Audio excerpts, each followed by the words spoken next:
কারুর ভোটাধিকার কাটতে আমরা দেব না। এটা গুজরাট না, এটা উত্তরপ্রদেশ না, এটা বিহার না, এটা পশ্চিমবঙ্গ।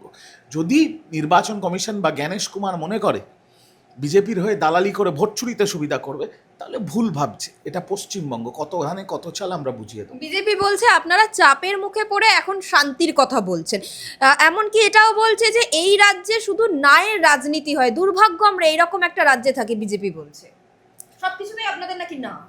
দেখবে, ন্যায্য কাজ করলে তো কারণ না হতে পারে না। আজকে যে বিজেপি এত বড় বড় কথা বলছে, সে শান্তনু ঠাকুরকে আগে বোঝাক না, অসীম সরকারকে বোঝাক, এদের প্রাক্তন ডেপুটি হোম মিনিস্টার, উপস্বরাষ্ট্রমন্ত্রী নিশীথ প্রামাণিককে বোঝাক।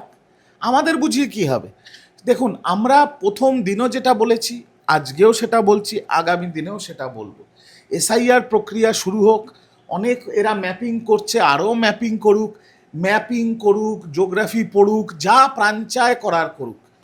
কিন্তু একজন যদি বৈধ নাগরিক, সে একটা বড় কথা বলছি আপনার চ্যানেলে, সে তৃণমূলের ভোটার যদি নাও হয়, বিজেপির ভোটার, কিন্তু বাংলার ন্যায্য নাগরিক, ভারতবর্ষের নাগরিক, তার নাম কেটে বাদ দিয়ে দিচ্ছে, আমরা তারও প্রতিবাদ করব। আপনারা তাহলে বড় আন্দোলনের দিকে যাবেন বলছিলেন, এরকম গণতান্ত্রিক আন্দোলনে, আইনি